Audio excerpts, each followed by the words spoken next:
Hi, ಎಲ್ಲರಿಗೂ ನಮಸ್ಕಾರ. Welcome back to age vlogs. ಎಲ್ಲರೂ ಹೇಗಿದ್ದೀರಾ? ಐ ಹೋಪ್ ಎಲ್ಲರೂ ಚೆನ್ನಾಗಿದ್ದೀರಾ ಅಂತ ಭಾವಿಸ್ತೀನಿ. ನಾನು ಕೂಡ ತುಂಬಾ ಚೆನ್ನಾಗಿದ್ದೀನಿ. ಸೊ ಈಗ ವಿಡಿಯೋನ ಸ್ಟಾರ್ಟ್ ಮಾಡೋಣ. ಇದು ಫ್ರೈಡೆಯ ಒಂದು ವ್ಲಾಗ್ ಆಗಿರುತ್ತೆ. ಇದು ಕೊನೆಯ ಶುಕ್ರವಾರ ಆಗಿದೆ. ಅದರಲ್ಲೂ ನಾರ್ಮಲ್ ಶುಕ್ರವಾರ ಅಲ್ಲ, ಆಷಾಢದ ಕೊನೆಯ ಶುಕ್ರವಾರ ಅಂತಲೇ ಹೇಳ್ಬೋದು. ಅದು ಕೇಳಲಿಕ್ಕೆ ಒಂಥರ ಎಷ್ಟು ಖುಷಿ ಆಗುತ್ತೆ. ಅದೇ ರೀತಿಯಾಗಿ ಎದ್ದು ಮಾರ್ನಿಂಗ್ ಬೇಗನೆ ಎದ್ದು ಎಲ್ಲ ಮನೆ ಕೆಲಸ ಮುಗಿಸ್ಕೊಂಡು ಪೂಜೆ ಮಾಡಿ ದೇವಸ್ಥಾನಕ್ಕೆ ಹೋಗಿ ಬಂದ ತಕ್ಷಣ ಆಹಾ ಎಂಥ ಪಾಸಿಟಿವ್ ವೈಬ್ಸ್ ಅಂತೀರ, ಮನೆಗಾಗಿರ್ಬೋದು ಮನಸ್ಸಿಗಾಗಿರ್ಬೋದು, ಎಷ್ಟು ಖುಷಿ ಅಂತಲೇ ಹೇಳ್ಬೋದು. ಬಟ್ ಇದು ಆ್ಯಕ್ಚುಲಿ ನಮ್ಮೂರ ಕಡೆ ಇದೆಲ್ಲ ನನಗೆ ಗೊತ್ತಿಲ್ಲ. ನಮ್ಮ ಅಮ್ಮ ಆಗಿರ್ಬೋದು, ದೊಡ್ಡಮ್ಮ ಆಗಿರ್ಬೋದು, ಈ ಆಷಾಢ ಶುಕ್ರವಾರನ ಯಾವುದೇ ರೀತಿಯಾಗಿ ಮನೇಲಿ ಸೆಲೆಬ್ರೇಟ್ ಮಾಡ್ತಾ ಇರಲಿಲ್ಲ.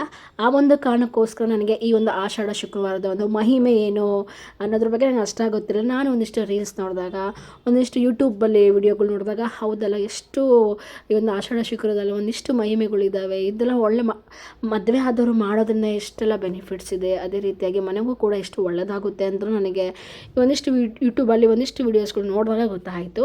ಅದಕ್ಕಿಂತ ಮುಂಚಿತವಾಗಿ ನಾನು ರೀಸೆಂಟಾಗಿ ಒಂದು ಸೌಜನ್ಯ ಪ್ರಕರಣದ ಬಗ್ಗೆ ಒಂದು ವಿಡಿಯೋ ಮಾಡಿದ್ದೆ. ಅದು ನನಗೆ ತುಂಬ ಒಂದು ಸ್ವಲ್ಪ ಭಯ ಇತ್ತು, ಈ ಜನ ಆ್ಯಕ್ಸೆಪ್ಟ್ ಮಾಡ್ತಾರೋ ಅಥವಾ ಏನೋ ಗೊತ್ತಿಲ್ಲ. ಆದರೂ ಭಯದಿಂದ ನಾನು ವಿಡಿಯೋ ಮಾಡ್ತಿದ್ದೆ. ಯಾಕಂದರೆ ನಾನು ಮುಂಚೆನೇ ಹೇಳಿದ್ದೆ, ಈಗಿದೆ ಎಲ್ಲ ಗೊತ್ತಿದ್ರೂ ನಾವೇನು ಗೊತ್ತಿಲ್ಲೋ ಥರ ಇರಬೇಕಾಗುತ್ತೆ, ಅದು ಕಾರಣಾಂತರಗಳಿಂದನೇ ಅಂತಲೇ ಹೇಳಿದ್ದೆ. ಬಟ್ ನನಗೆಲ್ಲಿ ಬ್ಯಾಡ್ ಕಮೆಂಟ್ಸ್ ಬರುತ್ತೋ ಅಂತ ನಾನು ಭಯದಲ್ಲಿದ್ದೆ. ಬಟ್ ಒಂದಿಷ್ಟು ಜನ ಸಪೋರ್ಟ್ ಮಾಡ್ತಾಯಿದ್ದಾರೆ.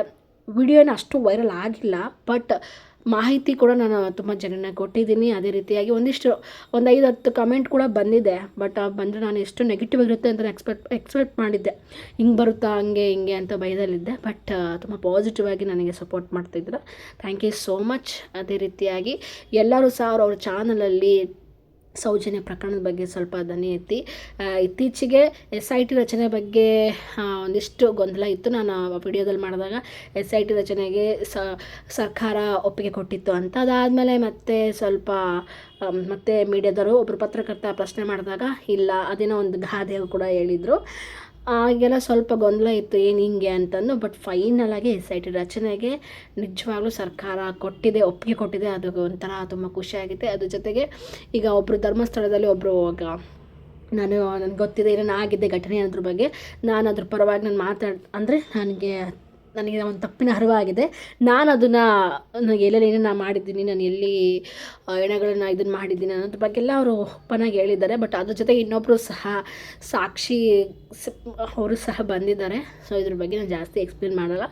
ಸೊ ಅದೇ ರೀತಿಯಾಗಿ ಈಗ ಪ್ರತಿಯೊಂದು ಕಡೆಯೂ ಸಹ ಈ ಒಂದು ಪ್ರಕರಣದ ಬಗ್ಗೆ ಎಲ್ಲರೂ ಧ್ವನಿ ಎತ್ತಿದಾಗ ಮಾತ್ರ ಆ ಒಂದು ಹುಡುಗಿಗೆ ನ್ಯಾಯ ಸಿಗುತ್ತೆ. ಆ ಒಂದು ಹೆಣ್ಣು ಮಗುಗೆ ಮಾತ್ರ ಅಲ್ಲ, ಪ್ರತಿಯೊಬ್ಬರಿಗೂ, ಅಂದರೆ ಯಾರು ಜೀವನ ಕಳ್ಕೊಂಡಿದ್ದಾರೆ, ಯಾರಿಗೆ ಅನ್ಯಾಯ ಆಗಿದೆ, ಎಲ್ಲರಿಗೂ ನ್ಯಾಯ ಸಿಗಬೇಕು ಅಂತ ಅಂದರೆ ಪ್ರತಿಯೊಬ್ಬರು ಸಹ ಧ್ವನಿ ಎತ್ತಬೇಕಾಗುತ್ತೆ. ಹಾಗಾಗಿ ನಾನು ಕೂಡ ಧ್ವನಿ ಎತ್ತಿದ್ದೀನಿ ಅಷ್ಟೇ. ಸೊ ಇದಾದಮೇಲೆ ಮಾರ್ನಿಂಗ್ ಆ್ಯಸ್ ಯೂಶುವಲ್ ರುಟೀನ್ ಎಲ್ಲ ಕೆಲಸ ಎಲ್ಲ ಆಯಿತು. ಸೊ ಇವತ್ತಿನ ಸ್ಪೆಷಲ್ ಏನಪ್ಪ ಅಂದರೆ ಉಪ್ಪಿನ ದೀಪ ಹಚ್ತಾ ಇದ್ದೀನಿ. ಅದೇ ನನಗೆ ತುಂಬ ಖುಷಿ ಆಗ್ತಿದೆ. ದೇವರಿಗೆ ಬೇಡ್ಕೊಂಡು 3 ವಾರ ಉಪ್ಪಿನ ದೀಪ ಹಚ್ತೀನಿ ಅಂತ ನಾವು ಪ್ರೇಯರ್ ಮಾಡಿದೆ. ಸೊ ಯಾವ ರೀತಿಯಾಗಿ ಹಚ್ಚೋದು ಅಂತ ಗೊತ್ತಿರೋ ಹತ್ರ ಒಂದಿಷ್ಟು ತಿಳ್ಕೊಂಡು, ನನ್ನ ಫ್ರೆಂಡ್ ಹತ್ರ ತಿಳ್ಕೊಂಡು, ಕೆಲವೊಂದು ನನಗೆ ಗೊತ್ತಿಲ್ಲ ಅಂತ ತಕ್ಷಣ ನಾನು ಕೆಲವೊಂದು ಯೂಟ್ಯೂಬಲ್ಲೂ ಸಹ ಸರ್ಚ್ ಮಾಡಿಬಿಟ್ಟು ನೋಡಿದಾಗ ಈ ರೀತಿ ಮಾಡಬೇಕು, ಅದನ್ನು ಯಾವ ರೀತಿಯಾಗಿ ಮಾಡಬೇಕು, ಅದಾದಮೇಲೆ ಯಾವ ರೀತಿಯಾಗಿ ವಿಸರ್ಜನೆ ಮಾಡಬೇಕು ಅನ್ನೋದೆಲ್ಲನೂ ತಿಳ್ಕೊಂಡೆ. ಒಂಥರ ಖುಷಿ ಆಗ್ತಿದೆ ಅಂತಲೇ ಅನಿಸುತ್ತೆ ನನಗೆ. ಯಾಕಂದರೆ ಈ ಆಷಾಢ ಶುಕ್ರವಾರ ನಾನು ಯಾವಾಗೂ ಮಾಡಿಲ್ಲ, ಇಷ್ಟು ವರ್ಷ ನಾನು ಯಾವಾಗೂ ಮಾಡಿಲ್ಲ, ಇದೇ ಫಸ್ಟ್ ಟೈಮ್ ಮಾಡ್ತಿರೋ ಅಂಥದ್ದು. ಅದು ಮದುವೆ ಆದಮೇಲೆ ಫಸ್ಟ್ನೇ ವರ್ಷ ಮುಗಿಸಿ 2ನೇ ವರ್ಷ ಕಾಲಿಟ್ಟಿದ್ದೀವಿ ಮದುವೆ ಆಗಿ. ಸೊ ಇವತ್ತೇ ನಾನು ಫಸ್ಟ್ ಟೈಮ್ ಉಪ್ಪಿನ ದೀಪ ಹಚ್ತಾ ಇದ್ದೀನಿ. ಸೊ ತುಂಬ ಖುಷಿ ಆಗುತ್ತೆ. ಅದ್ರ ಜೊತೆಗೆ ನಾನು ಬೆಳಗ್ಗೆ ಒಂದು ನ್ಯೂಸ್ ಪೇಪರ್ ಓದಿದ್ದೆ. ಈ ನ್ಯೂಸ್ ಪೇಪರಲ್ಲಿ ಏನಪ್ಪ ಅಂತ ಅಂದರೆ, ಈಗ ಆರ್ಮೀಸ್ ಇದ್ದಾರಲ್ವ, ಯೋಧರು ಒಂದು ಹುಡುಗನ ಒಂದು ಶೈಕ್ಷಣಿಕ ವೆಚ್ಚವನ್ನು ಭರಿಸ್ತಾ ಇದ್ದಾರೆ. ಏನಕ್ಕೆ ಎಷ್ಟೋ ಜನಕ್ಕೆ ಭರಿಸ್ಬೋದು, ಯಾಕೆ ಪರ್ಟಿಕ್ಯುಲರ್ ಒಬ್ಬನಿಗೆ, ಆ ಒಬ್ಬ ಹುಡುಗನಿಗೆ ಮಾತ್ರ ಭರಿಸ್ತಾ ಇದ್ದಾರೆ ಅಂತ ಅಂದರೆ, ಸೊ ಈಗ ನೀವು ಆಪರೇಷನ್ ಸಿಂಧೂರ್ ಅನ್ನೋ ನೀವು ಕೇಳಿದ್ರಿ, ಆ ಒಂದು ಕಾರ್ಯಾಚರಣೆ ಬಗ್ಗೆ ಈಗ ಆಲ್ಮೋಸ್ಟ್ ತುಂಬಾ ವೈರಲ್ ಆಗಿತ್ತು. ಅದೇ ರೀತಿಯಾಗಿ ಪ್ರಪಂಚಾದ್ಯಂತ ಒಂಥರ ಧ್ವನಿ ಮಾಡಿತ್ತು, ಸದ್ದು ಮಾಡಿತ್ತು ಅಂತಲೇ ಹೇಳ್ಬೋದು. ಯಾಕಂದರೆ ಆ ರೀತಿಯಾಗಿ ಕೊಲೆಗಳು ಆಗಿದ್ವು. ಬೇರೆ ಪಾಕಿಸ್ತಾನದವ್ರು ಬಂದುಬಿಟ್ಟು ಈ ಥರ ಇಂಡಿಯನ್ಸ್ಗೆ ಶೂಟ್ ಮಾಡಿರೋವಂಥದ್ದು. ಸೊ ಹಾಗಾಗಿ ಆ ಟೈಮಲ್ಲಿ ಚಂಡೀಗಢದಲ್ಲಿ ನಡೆದಿರುವಂಥ ಈ ಸ್ಟೋರಿ ಏನಪ್ಪ ಅಂತ ಅಂದರೆ, ಆ ಟೈಮಲ್ಲಿ ಪಂಜಾಬಲ್ಲಿ ಯೋಧರು ಪಾಕಿಸ್ತಾನದವರ ವಿರುದ್ಧವಾಗಿ ಶೂಟ್ ಮಾಡ್ತಿರೋ ಸಂದರ್ಭದಲ್ಲಿ, ಕಾರ್ಯಾಚರಣೆ ಮಾಡುವಂಥ ಸಂದರ್ಭದಲ್ಲಿ ಅಲ್ಲಿರುವಂಥ ಪುಟ್ಟಪ್ಪವರ ಒಂದು 10 ವರ್ಷದ ಒಂದು ಬಾಲಕ ಅಂತಲೇ ಹೇಳ್ಬೋದು. ಅವನು ಐಸ್ ಕ್ರೀಮು ಆಗಿರ್ಬೋದು, ನೀರು, ಲಸ್ಸಿ, ಈ ಥರ ಎಲ್ಲನೂ ಅವರು ಆರ್ಮಿಯವ್ರಿಗೆ ಎಲ್ಲ ಯೋಧರಿಗೆ ತಂದು ಕೊಡ್ತಾ ಇದ್ದಂತೆ. ಅದನ್ನು ಅವರೆಲ್ಲರೂ ಒಂಥರ ಅವ್ರಿಗೆ ಎಲ್ಪ್ ಮಾಡ್ತಿರೋದು ನೋಡಿ ಅವ್ರಿಗೊಂಥರ ಇಂಪ್ರೆಸ್ ಆಗಿಬಿಟ್ಟಿದೆ, ಈ ಹುಡುಗ ಎಷ್ಟು ಚೆನ್ನಾಗಿ ನಮಗೆ ಎಲ್ಪ್ ಮಾಡ್ತಿದ್ದಾನಲ್ಲ ಅಂತಂದು. ಅದಾದಮೇಲೆ ಸ್ವಲ್ಪ ದಿನಗಳಾದ ನಂತರದಲ್ಲಿ ಆ ಎಲ್ಲ ಯೋಧರು ಭಾರತೀಯ ಒಂದು ಸೇನಾಪಡೆ ಇದಲ್ವ ಅವರು ಒಂದಿಷ್ಟು ಮೀಟಿಂಗ್ ಎಲ್ಲ ಮಾಡಿ ಅದಾದ ನಂತರದಲ್ಲಿ ಆ ಹುಡುಗನ ಒಂದು ಶೈಕ್ಷಣಿಕ ವೆಚ್ಚವನ್ನು ಭರಿಸಬೇಕು ಅಂತ ನಿರ್ಧಾರ ಮಾಡಿದ್ದಾರೆ. ಇದೊಂಥರ ಖುಷಿಯ ವಿಚಾರ ಅಂತಲೇ ಹೇಳ್ಬೋದು. ಆ ಸಂದರ್ಭದಲ್ಲಿ ಆ ಒಂದು ಪುಟ್ಟ ಬಾಲಕ ಯೋಧರಿಗೆ ಸಹಾಯ ಆಗಿರ್ತಾನೆ. ಅದೇ ರೀತಿಯಾಗಿ ಈಗ ಅವರ ಒಂದು ಲೈಫ್ ಟೈಮ್ ಅವನ ಎಜುಕೇಷನ್ ಏನಿದೆ, ಈಗ 10 ವರ್ಷ ಅಂತ ಅಂದರೆ ಆಲ್ಮೋಸ್ಟ್ ಈಗ 4ರಿಂದ 5ನೇ ಕ್ಲಾಸ್ ಇರ್ಬೋವಂಥದ್ದು. ಸೊ ಆ ಹುಡುಗನ ಒಂದು ಶೈಕ್ಷಣಿಕ ವೆಚ್ಚವನ್ನು ಭರಿಸ್ತಾ ಇದ್ದಾರೆ ಅಂದರೆ ಅವನು ಹೈಯರ್ ಎಜುಕೇಷನ್ವರೆಗೂ ಅವ್ರು ಹೆಲ್ಪ್ ಮಾಡ್ತಾರೆ ಅಂತಲೇ ಹೇಳ್ಬೋದು. ಸೊ ಇದೊಂಥರ ಖುಷಿಯ ವಿಚಾರ ಅಂತಲೇ ಹೇಳಲಿಕ್ಕೆ ಇಷ್ಟಪಡ್ತೀನಿ. ಇಂಥ ವಿಚಾರಗಳನ್ನು ಕೇಳಿದಾಗ ಒಂಥರ ಮನಸ್ಸಿಗೆ ಒಂಥರ ಖುಷಿ ಅಂತಲೇ ಅನಿಸುತ್ತೆ. ಯಾವಾಗಲೂ ರೀಲ್ಸು ಸೋಷಿಯಲ್ ಮೀಡ್ಯಾದಲ್ಲಿ ಅಥವಾ ಏನಾದರೂ ಕೆಲಸದಲ್ಲಿ ಮುಳುಗೋಗಿರ್ತೀವಲ್ಲ, ಸಮ್ಟೈಮ್ಸ್ ಈ ಥರ ಎಲ್ಲ ಓದಿದಾಗ ಕೇಳಿದಾಗ ಅದರಲ್ಲಿ ನ್ಯೂಸ್ ಪೇಪರಾಗಿ ನಿಜವಾಗ್ಲೂ ನ್ಯೂಸ್ ಪೇಪರ್ ಓದಿದ್ರಿ ಆ ನ್ಯೂಸ್ ಪೇಪರಿರುವಂಥ ಕಂಟೆಂಟ್ ಆಗಿರ್ಬೋದು ಅಥವಾ ಒಂದು ಅದರಲ್ಲಿ ಎಡಿಟೋರಿಯಲ್ ಪೇಜಸ್ ಆಗಿರ್ಬೋದು, ಪ್ರತಿಯೊಂದು ಬಿಸ್ನೆಸ್ಸು ಈ ಸಮಥಿಂಗ್ ಬೇರೆ ಬೇರೆ. ಈಗ ನ್ಯೂಸ್ ಪೇಪರ್ ಅಂತ ಅಂದ ತಕ್ಷಣ ಬರೀ ಕ್ರೈಮೇ ಇರೋಲ್ಲ, ಅದರಲ್ಲಿ ಒಳ್ಳೆ ಇನ್ಫಾರ್ಮೇಟಿಕ್ ಎಲ್ಲನೂ ಸಹ ಆರ್ಟಿಕಲ್ಸ್ ಇರುತ್ತೆ, ಎಲ್ಲ ಥರನೂ ಇರುತ್ತೆ. ಎಡಿಟೋರಿಯಲ್ ಪೇಜಸ್ ಇರುತ್ತೆ, ಬಿಸ್ನೆಸ್ ಇರುತ್ತೆ, ಸ್ಪೋರ್ಟ್ಸ್ ಇರುತ್ತೆ, ಎಲ್ಲ ಥರನೂ ಇರುತ್ತೆ. ಸೊ ಓದಿದಾಗ ನಮಗೆ ಏನಾಗ್ತಾ ಇದೆ, ಈ ಸೊಸೈಟಿಲಿ ಏನಾಗ್ತಾ ಇದೆ, ವರ್ಲ್ಡಲ್ಲಿ ಏನಾಗ್ತಾ ಇದೆ ಅನ್ನೋದ್ರ ಬಗ್ಗೆ ಸಂಪೂರ್ಣವಾದಂಥ ಮಾಹಿತಿ ಸಿಗುತ್ತೆ. ಬಟ್ ನಾನು ಒಂದು ಸ್ವಲ್ಪ ರೀಲ್ಸ್ ಹಂಗೆ ಒಂದು 2 ಮಿನಿಟ್ಸು ಅಟ್ಲೀಸ್ಟ್ ಒಂದು ಹಾಫ್ ಆನ್ ಅವರ್ ಸ್ಕ್ರೋಲ್ ಮಾಡೋ ಅಂತ ಕುತ್ಕೊಂಡಾಗ ಮಿನಿಮಮ್ ಅಂದರೂ 1 ಅವರ್ ಟೈಮ್ ಹಿಡಿದೋಗುತ್ತೆ. ಸೊ ಹಾಗಾಗಿ ಸ್ವಲ್ಪ ಕಡಿಮೆ ಯೂಸ್ ಮಾಡಿ ಅಂತ ಹೇಳಲಿಕ್ಕೆ ಇಷ್ಟಪಡ್ತೀನಿ.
So back to my vlog. ನಾನು ಉಪ್ಪಿನ ದೀಪ ಹಚ್ತಾ ಇದ್ದೀನಿ 3 ವಾರ ಅಂತ ಹೇಳಿದ್ನಲ್ಲ. ಸೊ ಅವತ್ತಿನ ದಿನ ಎಷ್ಟು ಚೆನ್ನಾಗಿತ್ತು ಅಂತಂದರೆ ನನಗೆ ಆ ಒಂದು ಉಪ್ಪಿನ ದೀಪ ಹಚ್ಚಿದ ಮೇಲೆ ಗೊತ್ತಾಯಿತು.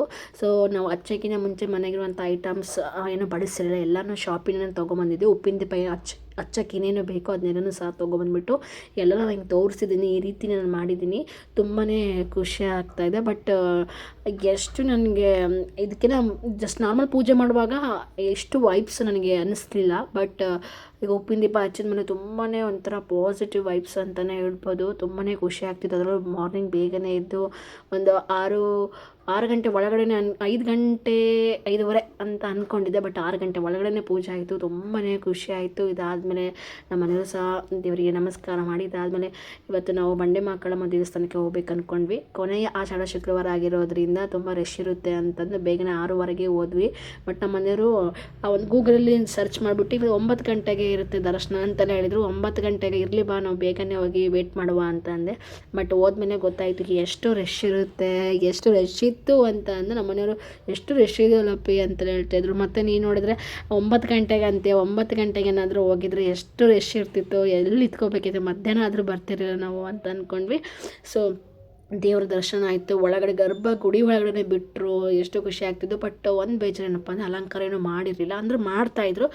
ಆಲ್ರೆಡಿ ಒಂದು ಪೂಜೆ ಎಲ್ಲ ಮುಗಿಸಿ ಅದಾದ ನಂತರದಲ್ಲಿ ಮತ್ತೆ ಇನ್ನೊಂದು ಪೂಜೆಗೆ ಅಲಂಕಾರ ಮಾಡಲಿಕ್ಕೆ ಎಲ್ಲ ಅಭಿಷೇಕ ಮಾಡಲಿಕ್ಕೆ ಎಲ್ಲನೂ ಇದನ್ನು ಮಾಡ್ತಾಯಿದ್ರು. ಒಂದು ಸ್ವಲ್ಪ ಬೇಜಾರಾಯಿತು. ಬಟ್ ಒಳಗಡೆ ಹೋಗಿ ಅಮ್ಮನ ಕಾಲು ಮುಟ್ಟಿ ನಮಸ್ಕಾರ ಮಾಡಿದೆ ಅನ್ನೋ ಖುಷಿನೇ ಜಾಸ್ತಿ ಆಯಿತು.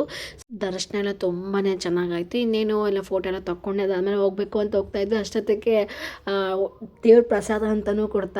ಅದು ನೋಡಿ ನನಗೆ ಸಿಕ್ಕಾಪಟ್ಟೆ ಇಷ್ಟ ಆಗೋಯಿತು. ಅಯ್ಯೋ ದೇವ್ರ ಪ್ರಸಾದ ಸಿಗ್ತಾಯಿತ್ತಲ್ಲ ಅಂದ್ಕೊಂಡೆ. ಜಸ್ಟ್ ನಾನು ಪಲಾವ್ ಕೊಡ್ತಾರೆ ಅಂದ್ಕೊಂಡೆ, ಅದ್ರ ಜೊತೆಗೆ ಮೊಸರನ್ನ ಕೊಟ್ಟರು, ಕೇಸರಿ ಭಾತ್ ಕೊಟ್ಟರು. ಇದಕ್ಕಿಂತ ಸೌಭಾಗ್ಯ ಇದ್ದು ಇನ್ನೊಂದಿಲ್ಲ ಅಂದ್ಕೊಂಡು ಹೊಟ್ಟೆ ತುಂಬ ಊಟ ಮಾಡಿಕೊಂಡು ಆರಾಮಾಗಿ ಕೂತ್ಕೊಂಡು ದೇವರಿಗೆ ಪ್ರಾರ್ಥನೆ ಮಾಡಿಕೊಂಡು ಇದಾದಮೇಲೆ ಮನೆ ಕಡೆಗೆ ಹೋಗ್ತಾಯಿದ್ವಿ.